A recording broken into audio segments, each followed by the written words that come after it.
Hey everybody, welcome back to another Diecast review. It's finally time to do this video. The Dale Earnhardt 1999, 97? I gotta remember the year. But this is the Crash Car Elite. This is the car that went upside down and finished on the lead lap. So, let's go ahead and take a look at it here. Let me check underneath to see if I can get a year out of this here. 95 to 99, that doesn't help me a ton. I thought it was either 99, the year after he won, or maybe it was the year before he won. So it's either 99 or 97, because he won in 98. But it was one of those 2 years. I wasn't watching NASCAR. I was 3 at the time. I was probably, sucking on my thumb and playing with Legos or something. I don't know. Anyway, but the legend of this car. This car is a story in a car. This car, so he got in a wreck. I don't know what the exact reason or cause of the wreck was, but he was in a wreck. I want to say it was 97. And the car went upside down, scraped across the roof here. It was all... this is what the car looked like. And he gets out of the car, and he looks at it, and sees that the wheels are still straight, and it still looks drivable, and he gets back in the car, fires it up, and heads all the way to pit road. And it looks like this. Scratches all over it. Bent.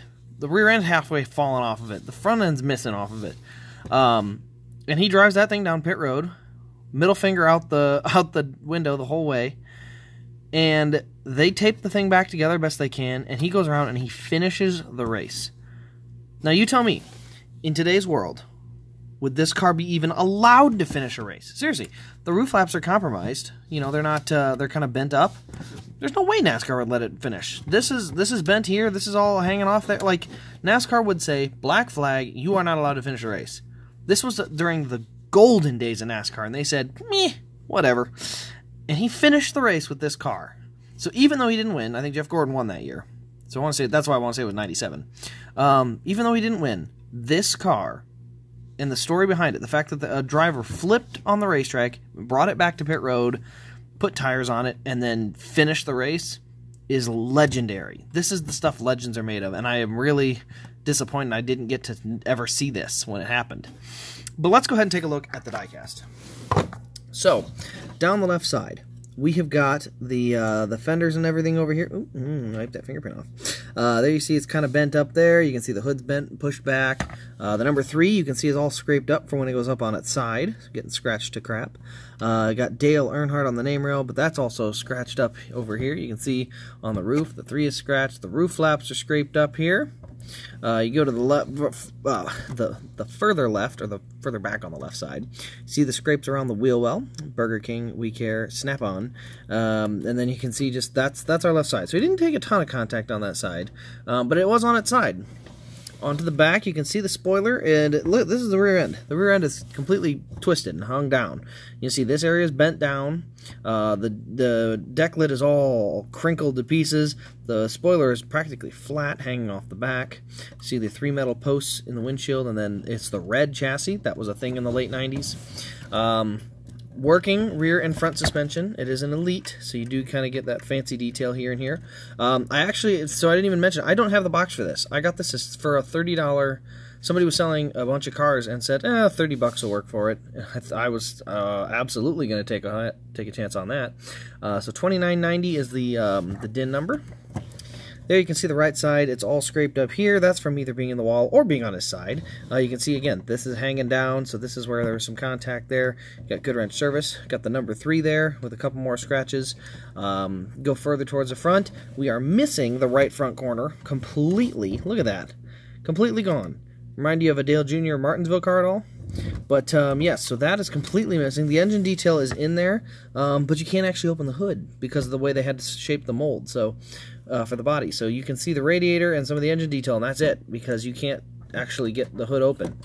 Speaking of the hood, you can see right there, it is scratched up all over on the front of the hood, and then it's all bent to, it's not straight at all. It's bent all over the place.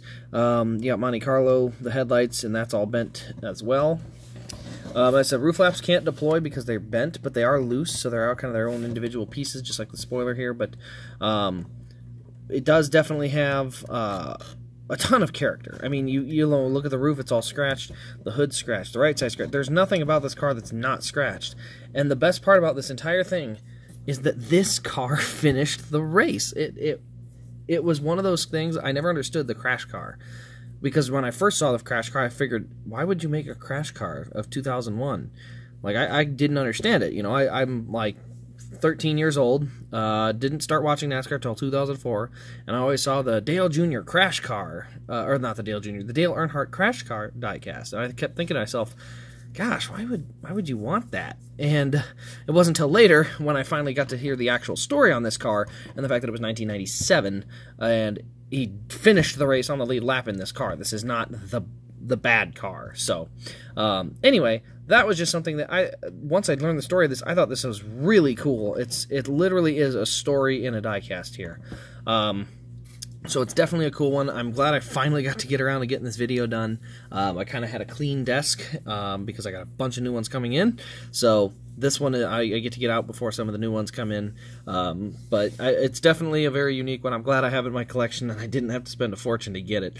You know, missing a box. If you don't know me, I don't mind boxes. I got a Dale Jr. Talladega Elite from 2015 for $40 because that's what people pay for the boxes, and if they don't have a box, people don't like them. I don't know about you, I love it without a box because I don't care where I put it. It looks good on the shelf either way. The box is not written displayed, so that's just my personal preference, but we'll have a rant on that on the other channel at some point.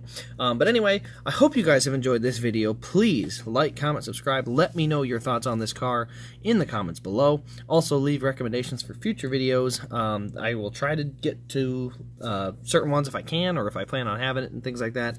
But other than that, this has been Race Grace. Thank you for watching, and we'll see you in the next Diecast review.